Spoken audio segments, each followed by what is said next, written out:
because I was told things like, I'm not pretty, I'm ugly. That led to me feeling like I had to work harder to be liked. Yeah, it was like, okay, if I can't be pretty, I'm going to be smart. That is something that I can control. Like, it made me be hyper vigilant about understanding people's motives. It made me ask, are you for me or against me? What's the narrative versus what is the truth of what you know? So that we can see it not through the lens of our inner critic and that lens of, I want to be in control, so I'm going to fill a narrative so I can feel more in control, but from the idea of openness and expansion. Today, I am honored to be joined by Tosca Di Matteo. Tosca was born with a cleft lip and cleft palate, and she spent so much of her early life navigating that painful belief that maybe she was less than. Tosca is a keynote speaker, a career transformation coach, and the host of the Unlock Lab podcast. After a successful career leading strategy and marketing for global brands like Unilever and Absolute Vodka, she now guides leaders in excavating their inner narratives, challenging limiting beliefs, and taking bold, aligned action. Let's get started. Hi, how are you? I'm good. Thanks for having me. I'm just so honored to be here, Stacey. I'm so excited to have you here. And for people that don't know, Tosca and I met because we're both part of the National Speakers Association in the New York City chapter. So both of us are working not just as coaches and consultants, but also working to be on that speaker circuit. And really, I think both of us have a similar mission of just taking our message out to a one-to-many scenario and try to simplify some of the things that we think are so complex. So we're here today to talk about something that I think a lot of people struggle with, which is that inner critic. I like to refer to that voice as the itty bitty shitty committee because I think it's more than one voice and it's usually pretty shitty. And we're going to talk about how it shows up, why it shows up, and what it might be trying to do. But what I'd love to kick off with and help paint a picture for the audience is you came into the world with an inherent challenge, right? You were born with both a cleft lip, with a cleft palate. So before we even get into the conversation, maybe you can help me paint a picture for the listener to what that even means. What is a cleft palate? What is a cleft lip? Sure, yeah. A cleft lip and palate is when things did not fuse properly in the womb. So you have a hole in your palate, and your lip is not, and your nose is not quite closed. So there's an aesthetic challenge that comes with that. There's also functional challenges that come with that. That's because it affects ears, nose, and throat as well. Mm-hmm. So that means that speech therapy was a part of what I needed to take as a child. It means I had a dozen surgeries before I was 21. It means that even like as a baby, right? Like you can't necessarily eat like a normal That's what I was baby thinking. with a bottle. Yeah. So yeah, I mean, there's functional things and there's aesthetic things. And all I knew growing up was this is my life, right? Yeah. But yeah, and I think this data is like 1 in 700. It's very similar, I think, to Down syndrome. Okay. The prevalence of it, it's not necessarily as known, I think. Agreed. And I was telling you, behind the camera that I really only am pretty familiar with it because I'm actually trained as a speech therapist. That's what my degree is in. So we learn about the things that could impact somebody swallowing, eating, language, phonetics, being able to produce sounds, words, what have you. So I was very aware of what it was. I've studied it.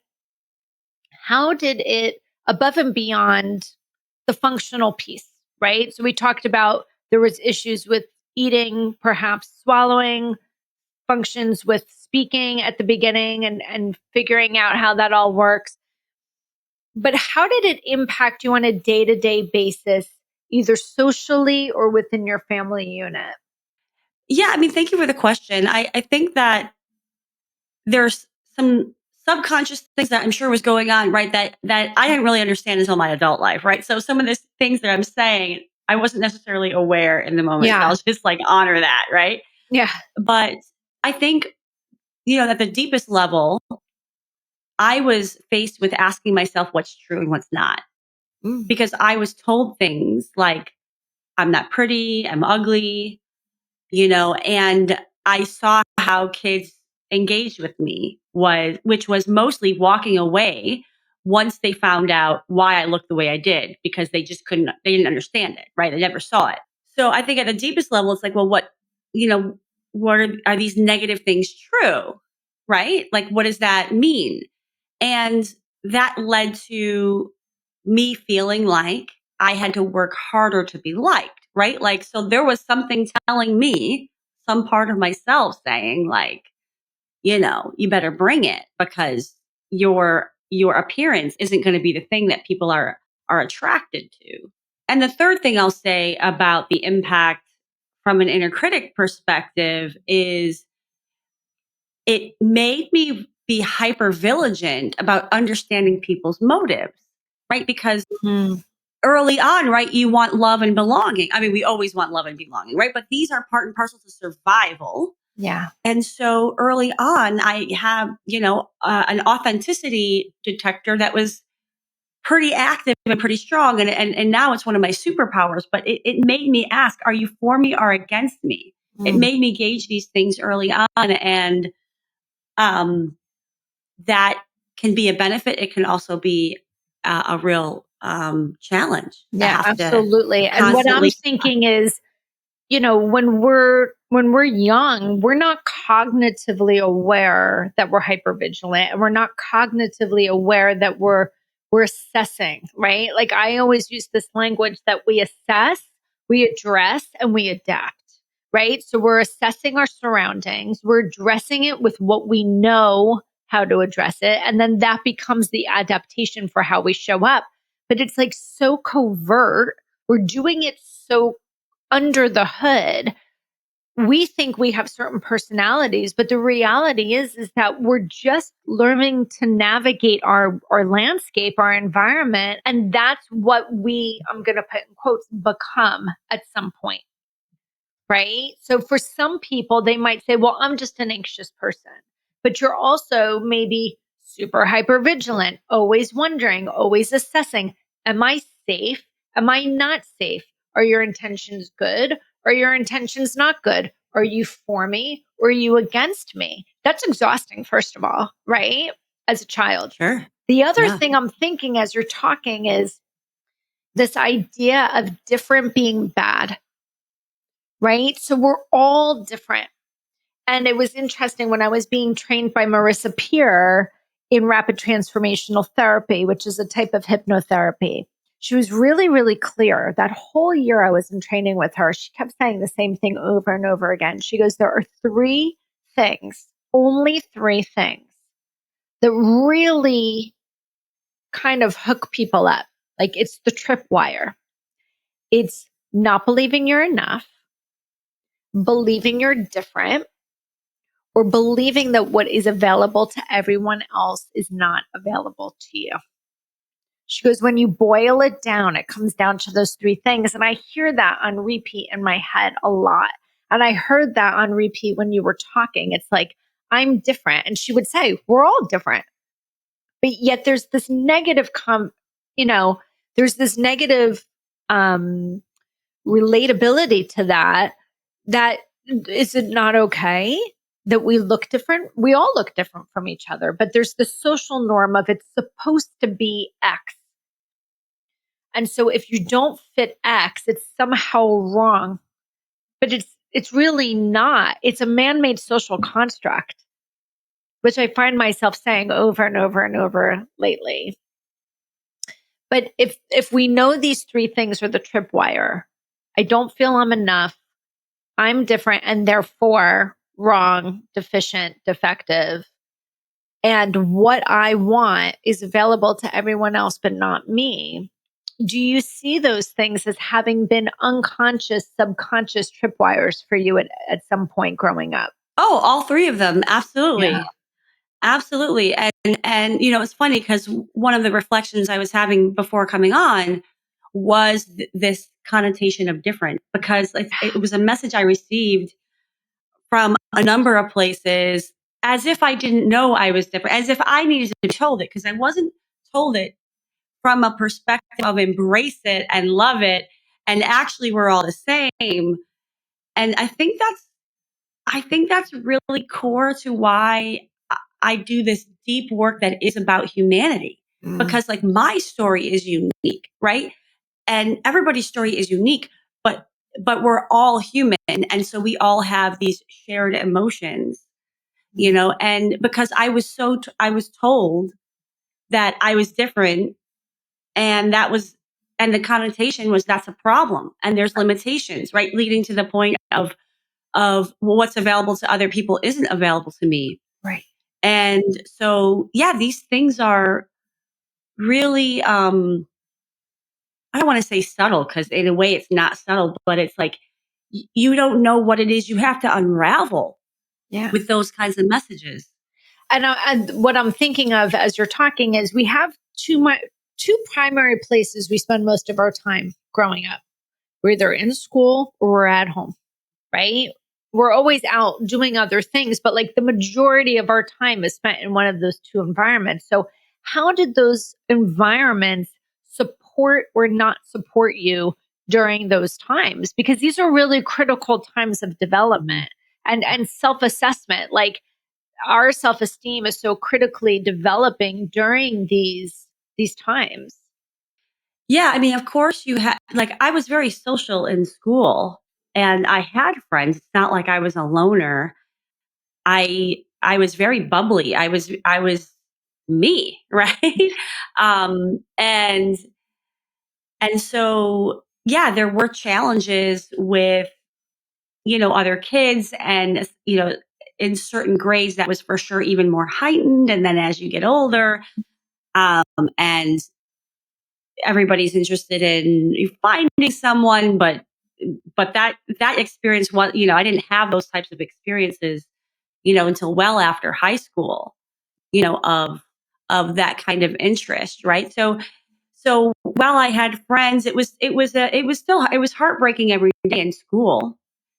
And on the home front, you're I also dealt with a lot of unresolved things that my parents had to deal with, right? With their own selves. Right. So if you're in an environment where folks are carrying their baggage, right? And they're carrying their conditioning, then how could I ever expect that they would be able to hold the kind of space that someone like me needed, which was I would say more than average, right? Right. Um, because of what I had to deal with, which wasn't the average thing that people have to deal with. Right. Um, and a lot of people deal with things like this just at different levels, different types of things, whether it's racism, whether it's the color of your skin, but you have like, you have surgeries on top of social environments, on top of lack of, romantic interest and all these things. And so it was really hard because in a lot of ways, and my parents loved me and they supported me and all this, but in a lot of ways, the emotional piece was mine and mine alone to understand and process. I didn't have a child psychologist. I didn't have any of those tools. It's so interesting because what I was hearing in my head is who could you go to? Right? Because you're right. Are these are parenting 101 in any environment exposes every unhealed wound a person has.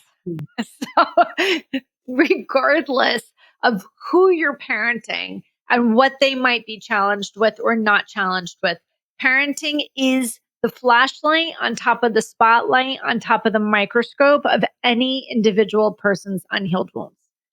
Right. And so their Yeah. coping strategies, their survival tactics come into play when we're parenting, hands down. I just did a whole episode on trauma informed parenting, and we were talking about that aspect of it. But one of the things that you were talking about really made me think, and you brought up race, color of skin. it really can go across the gamut when someone's going home with big feelings of feeling different or feeling other. And it's then met with, there's nothing different about you. You're just as good as everyone else. It, yes, however, denies the reality of what you're experiencing. So were you met with, you are so valuable and you're enough and don't worry about what those kids are saying. You're no different than anybody else. Even though the reality is, I let's just own it. I am seemingly outside. Internally, you're no different, but I'm not being responded to that way. Is that a fair statement? Like, did you experience that at all? I'm just so curious. I think that it wasn't necessary. I didn't necessarily present myself as struggling when I came Mm. home. But You were know, you internally and just not presenting it, or no? I was internally absolutely struggling. I mean, I remember, I cried myself to sleep a lot as a kid. And I did a lot of poetry. There was there were outlets that I self-discovered, right? For the release. Um, But you weren't but necessarily seeking comfort from your parents on it. I wasn't necessarily saying I had a really shitty day, you know? Yeah. Um, I think a lot of that was, I mean, there's a lot of factors, but I think such a big part of me was like, I don't want to feed that way that I'm feeling. I don't want to give it more time and space. How do I let that be what it was? And now I'm here and what can be different here? Like, I think a lot of it was just, I was not, I didn't want to allow myself to be consumed by that because it was so all consuming, all day. So when I come home, It was like a um, shutdown.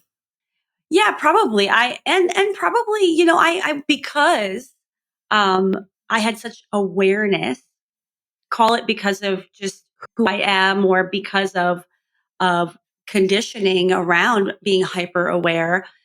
I was also very aware of the struggles that my parents had as young parents, right? Financially struggling, right? Having their own stuff. So there at a certain age, there was definitely a part of me that was like, I don't want to add to that. Yeah. And I was very cognizant of like, I don't, yeah, like I don't want this to be another thing that they have to solve for. Um, Not because there was an overt, stuffing from them, but my own awareness was like what led me to minimize the struggles that I had. Well, that's kind of where I was going with it. Like, the thought process was in my head, we deny ourselves our own reality a little bit, or we deny Mhm. ourselves access to the hurt because we don't know what to do with it. And we also don't want to burden anybody with it. So Right. everybody knows I talk about the invisible backpack. I just see this as like we're just shoving it in the backpack, right? Like here's one. And now we're carrying this weight. And again, assessing, addressing, adapting. We're learning how to adapt life having these things in our backpack. Yeah. So when we talk about things like the inner critic, how did the inner critic play a role for you in your life? And how did it start to impact you as you got older? It impacted me in the way that I overdid. I knew you were going to Like, say that. It was like the yeah, like overachievement part. the, yeah, it was like, okay, if I can't be pretty, I'm going to be smart. Like if I can't win in that category, right? If that's not going to get me the affirmation or the validation or the love or whatever, then I'm going to be smart because that is something that I can control. I can't control how I look. Mm. There's nothing I can do about that, right? I mean, obviously, I had, cosmetic surgeries in my 20s, you know, but yeah, so it was, putting the focus where I could feel like I could win, and that was in school, right? That was in eventually work, and in the overgiving category of, well, first of all, because I was very empathetic, I gave to others, just like I gave people what I wish I could Yeah. receive in a way, right? And also because of this, subconscious questioning of worthiness, I would be overgiving and I would be accepting breadcrumbs because this is what I was taught on a number of fronts. And everything was kind of my fault. It impacted me because it was like, this relationship is rocky. What did I do wrong? So you're So there taking was, the blame automatically. oh yeah, I'm taking the blame automatically. And again, the total life experience leads to all of this, right? It's not just my appearance, right? It's all these other factors of society. It's all these other factors of the household grew up in. Like it's multiple factors. Top of each other. Like you said, it's what's in my backpack. Yeah. And um, so the hypervigilance in relationship, because at the end of the day, in those earliest memories of kids walking away from me right after they found out what to call this thing that I had, that's like abandonment, right? That's Yeah. like, and I'm done, right? And I don't care about, and you don't matter. So, That's the one. and yeah, like the abandonment piece is huge. And that, again, there was added things on top of that that made me feel abandoned in different ways in my life. And so that created for me certain relationship dynamics that I really had to undo many, many years later because it wasn't serving me to overgive and it wasn't serving me to justify my value and my worth, Right. And I think and prove myself. so many people find themselves in that position, right? Cleft palate and cleft lip or not. I interview more people Yeah. than I can think of. I work with enough people one to one. And in my courses, this is the issue, right? It's like my worth is tied to not who I am here internally, it's tied to what I can provide. How can I make you feel? How can I make you look good? Because if those things happen, then I feel safe in relationship. Then I feel solid. Then I feel there's no way you'll leave me because you need me. But yet during that experience, we are devaluing ourselves. So we think it's the other people that are devaluing us, but that's just like the mirage, right? You're Because right. we've created this vision and the story of I'm just going to assume based on all my lived experiences, you're probably going to be just like everybody else. So I've already put the label out and I've Mhm. already assumed this is how this relationship is going to go, work, personal, or otherwise. So now I'm going to show up in this contorted version of myself, not as me, which has all these layers, right? And it's all being run by the drill sergeant of that inner critic. So, perfectionist part, overachieving part, it's all got a little drill sergeant. That's why I call it the itty bitty shitty committee, because each one has its own little drill sergeant. Not enough, not enough, not enough, do better, do better, do better. Otherwise, fill in the blank. It's exhausting. So, at what point do you hit the tipping point where you say, this is not sustainable anymore? Well, and what I add to that too is paradox of, as you call it, the drill sergeant, right? And the constant evaluating and wondering. And at the same time, I held a ton of space for people because holding space for people is what allowed me to be hopeful and positive about humanity. Even as a kid, it was Mm. like, these kids just don't know better. Even the bullies, it was like, I knew like something was going on with them that they needed to treat me like this so they could feel better about themselves. It was just, call it a coping mechanism, call it like just what I knew coming into this world and how I saw the world. But what happens with that is, yeah, you're constantly evaluating, but then you're also holding all that space because you're holding the potential for the person, you're holding the possibility for the relationship, and you know, very And are situation you also dependent. giving compassion with the hopes that you're going to receive compassion? I'm not sure. My gut to that was like, no, it wasn't Okay. necessarily about, well, if I treat them well, then maybe they will treat me well. It was more like, I believe that people are inherently good.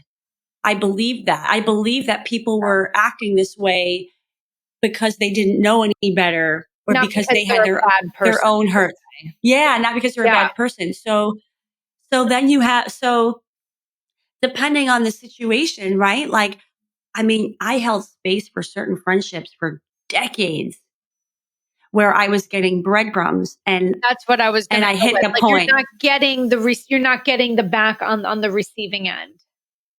Yeah, yeah, and Yeah. it's been this, I think that, and let me tell you, you said, what's the tipping point? Let me tell you what the historical tipping point for me has been, when, okay, I'm holding space, and I'm holding space, I'm holding space, and it's something huge that has to happen to wake me up, to show me the truth of who this person is or what this situation is versus the illusion of it. That has been, right. That was always the, now I'm at the place where it's like, I don't let it get to that, because I've learned well enough what I'm worthy of, and I have learned to see a flag as a flag, right? I've learned to Right, say to versus myself, you ignoring are, it. versus ignoring it, versus saying they're going to do better, versus, again, holding space for the potential, versus honoring, this is who you're showing me you are right now, and that's not for me. That's not in alignment. Mm. So for me, it's like, and this is what I say to my clients too, right? Which is, it's not about never having these experiences, right? It's about, not about like, it's more about the earlier that I can catch it, the earlier that I can catch the pattern that has been detrimental to me. Great. And maybe I catch it in the moment of that conversation. Maybe I catch it the next week. Hey, even if it's 6 months later, at least I caught the damn thing Yeah. before I invested more time. Right. But it's being hyper aware in another come from place. So how have you been able to see what has been this long life challenge as one of your greatest? Well, my gift of really seeing people for who they are, understanding the truth, seeing the truth very clearly about Yeah. things, about people, about situations, is a huge asset.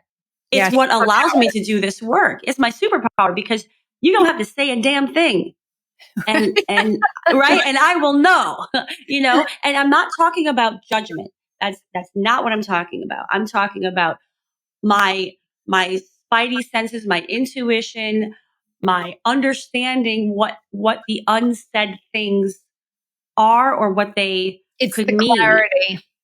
Yeah, it's that clarity, and it's what enables me to ask deep questions that get at truth.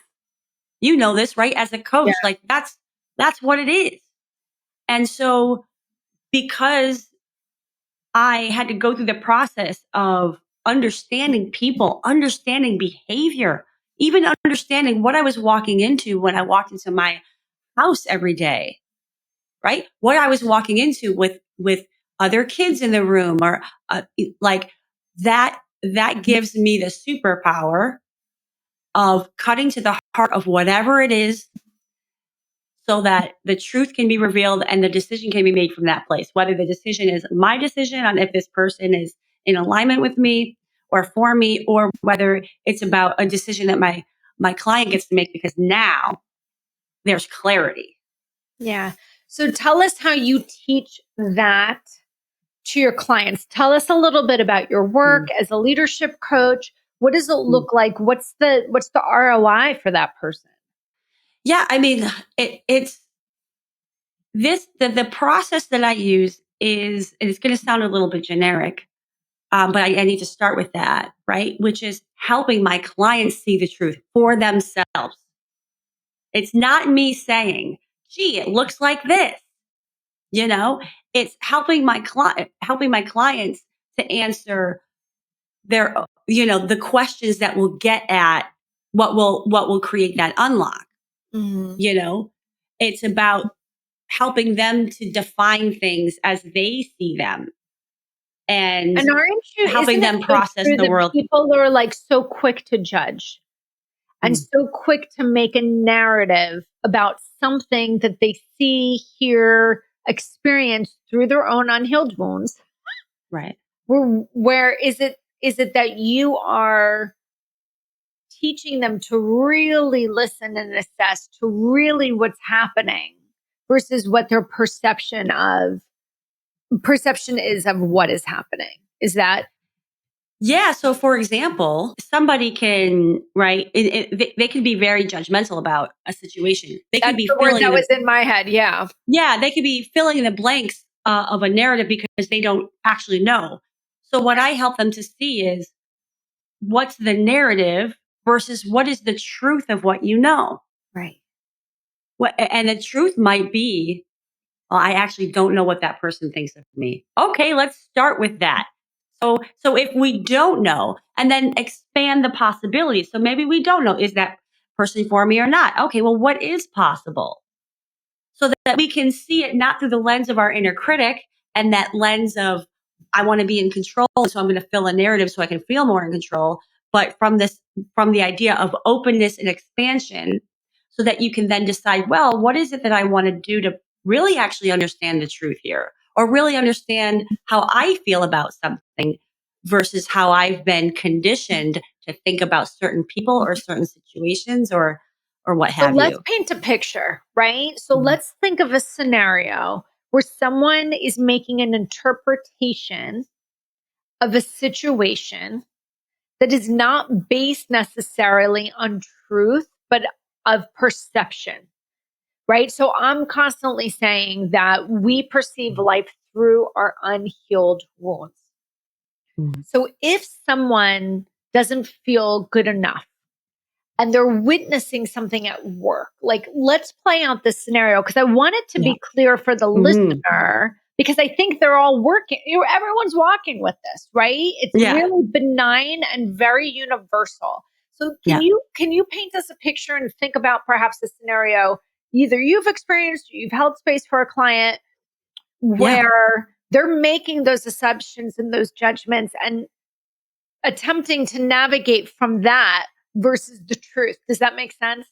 Yes. Yeah. So I'll give you here's an example I think will bring it to light in the way that you're hoping everybody can kind of really I receive it really through a want them to tangible example. visualize this. Yeah. Yeah.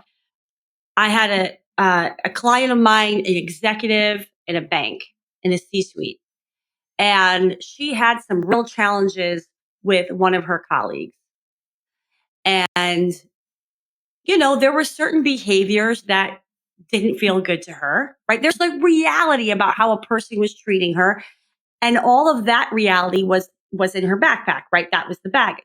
And she had to get on a plane and be with this person for 5 days. Mm. And she was dreading it. And she was dreading it. And I said to her, and we had some sessions around this, but she was literally getting on the plane and I texted her and I said, what is the relationship that you want to have with this person?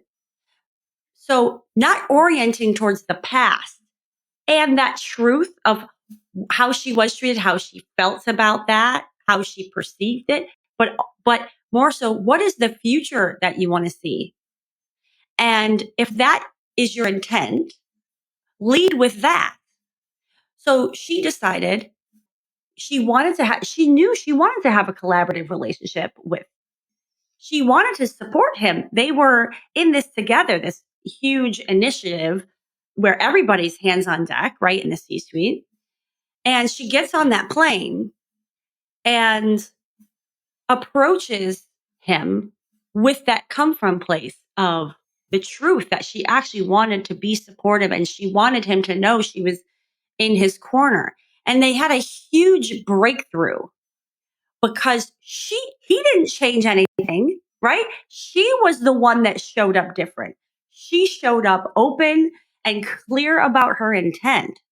And then she happened to have the next 5 days to show him, not just tell him, I'm here to support you. And what she found out in that interaction was that he felt completely alone. he felt the weight of the world on his shoulders, right? Which was what was driving how he was showing up with the tools that he had or lack thereof. And so because she showed up differently and open, he could reveal, and he was willing to reveal some of that truth. And it was so dramatic. They're changing their relationship so quickly that other people came up to her and said, "What's going on with you and him?" Like there was such confusion, right? Because it was like a 180. Mm. But there's because there's truth in how people are towards you. So I don't want to like diminish Of that. Yes, course. some right. And there's also narrative and baggage. And if we keep bringing that, then we're going to get the same results because we're not keeping that open space. So And I that's love that example because I could see in that example, her just saying something like, I'm just going to use, I'm sure she didn't say this, but I'm just going to say that this guy was being an asshole, right? And then we can legitimately say, is that the truth? right. Or is that person perhaps dealing with something in a way that's just not productive because they have their own fears, inadequacies, insecurities, so on and so forth? And it makes me think of the four agreements. Hmm. And, one of the agreements is do not make any assumptions. And what he says in the book is that we're so afraid to ask the questions we want the answers to. We're so afraid to get vulnerable and actually say what we really feel, which in a scenario like that could be, I don't really like the tension between us. And I feel I'm trying to express X, but you're seeing it as Y, or I'm reacting to X, and really just almost getting vulnerable. And you can see this in a marriage, in a partnership, in a Yeah. friendship, between siblings, between parents and kids, and have the person be open enough. That's the key to then also come into the conversation vulnerably without that layer of protection. And as you were telling the story, I'm thinking, this is just human communication 101. We're rarely communicating without a protective layer attached. We're rarely getting to that part where myself is connecting with yourself.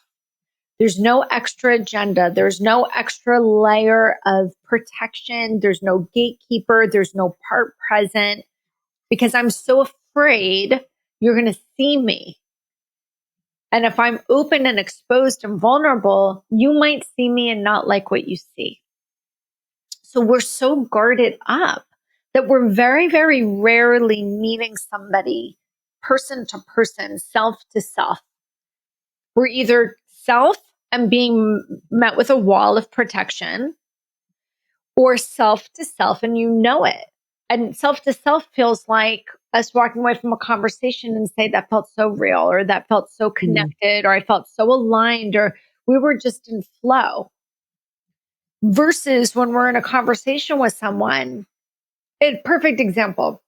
I had somebody ask me the other day, do you think so and so likes me? And I said, whoa, that's so interesting that you asked me that question. Why do you think that? And the person said, well, because every single time I'm around this person, I just feel so invisible. They don't recognize me. They don't ask any questions about what's going on in my life. Like, I just don't think they like me, but I can't figure out what I did for them not to like me. And I said, oh, that's so funny that you should bring it up because I have thought for 25 years this person did not like me as well.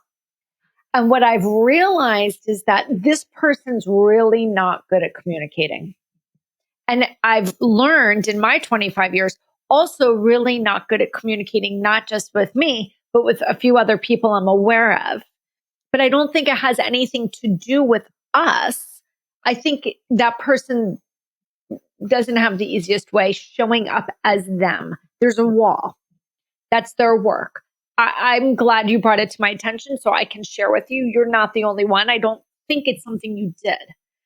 But what happens is that when we find ourselves in that scenario, we contort ourselves. well, I don't think they like so let me show up differently. Let me do this. Let me to try to get this different reaction. And then we never get the different reaction because it actually has nothing to do with us.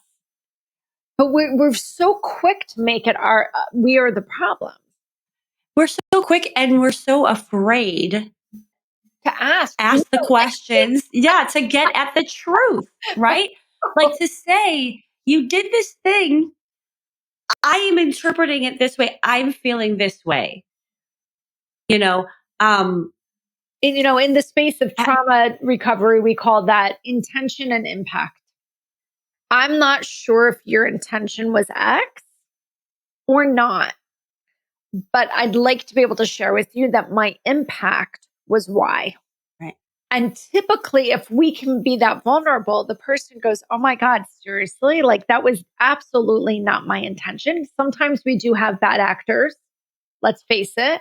And it is their intention, but a lot of times it's not. And then they say, I did not know. And I'm so sorry. And I did not. Impact and intention are the greatest understandings of rupture and repair. Because when we have a rupture and connection, we can't repair it unless there's accountability and understanding of, oh my God, that was not my intention. But I accept that that is your impact, whether that was my intention or not, without self-judgment, by the way. Of course. Right? And I think you also have folks, and this is where, discernment is so huge, right? Because you may have folks in your life, maybe they feel terribly.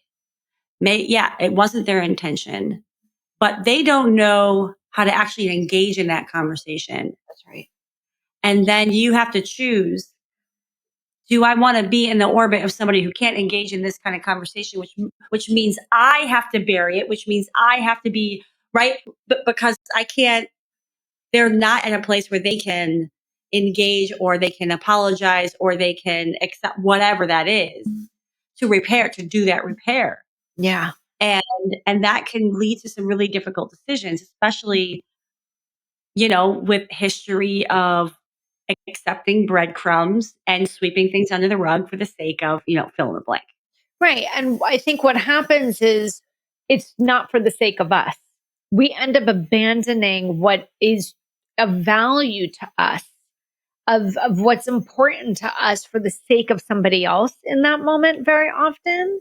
And then we have this anger and resentment, but you chose to disengage from yourself.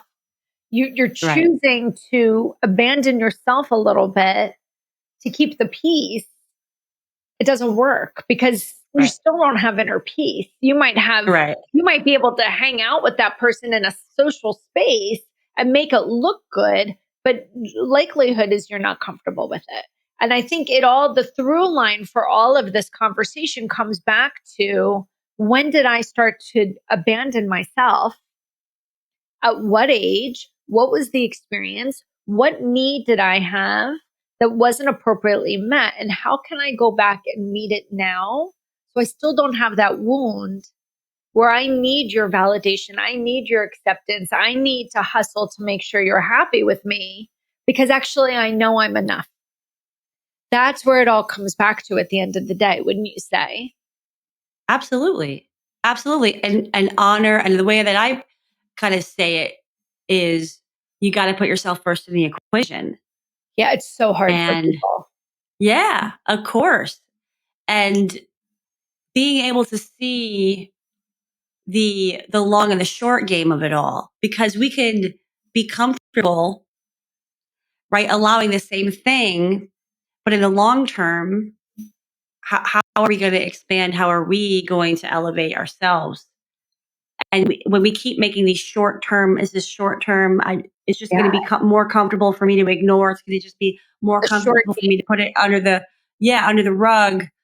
No, no, no, I'm not abandoning myself because, like, no, now I know, but you're still making the same decision, right? We can be in the illusion of it too, because we're really resistant to making the change. We're really resistant to the feeling of guilt by saying no or by not accepting that or whatever it is. And we have to be comfortable. We have to know that just because a new choice is uncomfortable doesn't mean it was the wrong choice. Yeah. It means that is the pain to get to the other side of the growth. Well, I feel like the antithesis to all of it is esteem and confidence. And that's not just something that you can learn overnight.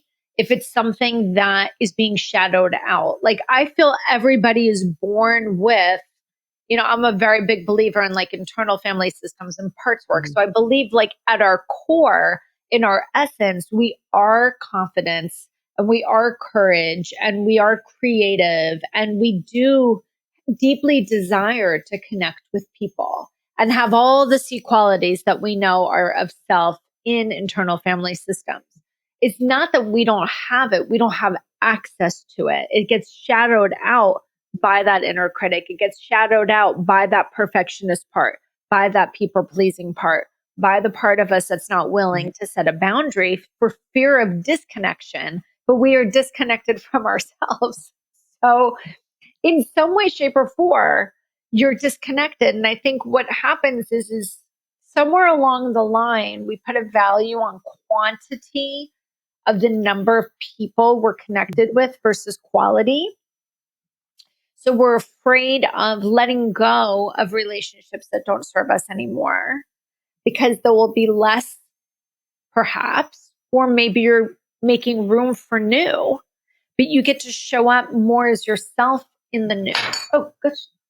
We're showing up for ourselves in the new, right? And so you end up having to hustle less. You're having to self-negotiate less that doesn't exist because you're so rooted that confidence is now outside, shining bright, no longer shadowed out, that if I can come to you vulnerable, I'm not going to be abandoned because I know I'm enough and I know you know I'm enough. It's a full 180, but it is work that gets done. And that's where you're working with a leadership coach or you're working with somebody like me to help you identify how and when did this get shadowed out? And how do I go on that journey back to get connected with the truth of who I actually am? And what kind of implosions am I going to experience along the way that could potentially be very uncomfortable for the short gain, as you mentioned. But the long-term gain is I get to be me in all of its glory with no judgment, with no self-judgment. That is like, when people get to that place, the level of liberation and emotional freedom that you experience, you cannot put a number or a price tag on that. Yeah. And I think what I'll add to what you're saying is the more that you allow yourself to be with yourself, the more you realize you are your own best company. Yeah. And you are okay with a smaller circle because you are actually okay with yourself. And then your standards are going to raise because if you're like, I feel good in my vibration, the way I'm treating myself. So you gotta show up at that level or above for me to invest my time and energy. Right. Right? Because like I'm not going back. Like I'm not going back to the breadcrumbs. I'm not going back to. Yeah. And I think it's just so important for people to understand you and I can talk about this for hours, but we've also done the work for decades. Oh, yeah. And so this is not, I'm listening to a podcast. This is a quick fix. Like people are going to potentially listen to this and be like, where do I even start? Right. Because it's work. So tell people, if people are really jiving with your vibe, with your energy, with your story, how can people learn more about this free toolkit that you have about the inner critic breakthrough session? Like tell people a little bit more about what you do, how you do it, and where people can find you. People can visit me at coachtosca.com.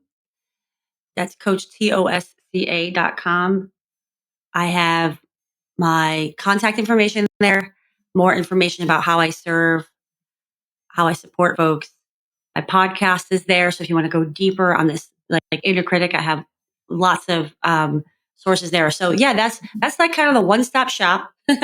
And it will lead you to next steps for reaching out and finding out about, what other support and tools I can provide. I could talk to you for hours.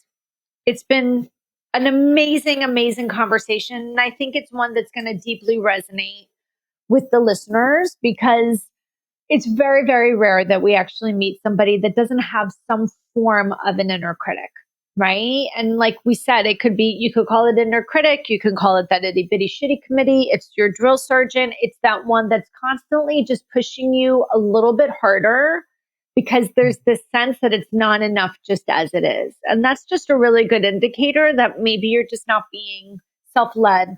And when you are self-led, you can be so much more at peace within yourself.